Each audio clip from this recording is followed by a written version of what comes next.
दूसरा अध्याय सांख्य योग श्लोक 51 कर्मजं बुद्धियुक्ता हि फल त्यक्त्वा मनीषिणः जन्मबंध्विनिर्मुक्ताः पदम गच्छति नामयम्। हिंदी अनुवाद। जो बुद्धि से युक्त होकर कर्मों के फलों का त्याग कर देते हैं वे ज्ञानी सन जन्म और मृत्यु के बंधन से मुक्त होकर उस पद को प्राप्त करते हैं जो दुखों से रहित हैं। व्याख्या। इस श्लोक में भगवान श्री कृष्ण अर्जुन को कर्मयोग और इसके परिणामस्वरूप प्राप्त होने वाली मुक्ति का महत्व समझा रहे हैं। वह बताते हैं कि जो व्यक्ति विवेक और बुद्धि के साथ कर्म करता है और उसके फलों की आसक्ति का त्याग कर देता है वह सच्चा ज्ञानी है। ऐसा व्यक्ति समझ जाता है कि कर्म करना उसका कर्तव्य है, लेकिन उसके परिणाम भगवान की इच्छा पर निर्भर हैं। इस प्रकार वह अपने कर्मों से मुक्त होकर मानसिक शांति और स्थिरता प्राप्त करता है। श्री कृष्ण ये भी बताते हैं कि फल की आसक्ति से मुक्त होकर कर्म करने वाले मनीषी जन्म और मृत्यु के चक्र से परे हो जाते हैं।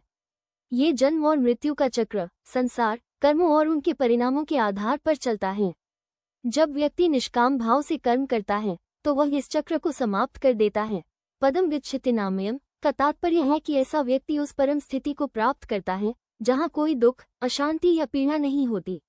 यह अवस्था मोक्ष की है जहाँ आत्मा अपने वास्तविक स्वरूप में ब्रह्म से मिल जाती है। ये स्थिति दुखों और संसार के बंधनों से पूरी तरह मुक्त है। निष्कर्ष। श्री कृष्ण इस श्लोक के माध्यम से सिखाते हैं कि कर्म के फलों की आसक्ति से मुक्त होकर कर्म करना जन्म मृत्यु के चक्र से मुक्ति और दुखों से रहित स्थिति की ओर ले जाता है। ये कर्मयोग का उच्चतम आदर्श है जो आत्मा को शुद्ध और स्वतंत्र बनाता है।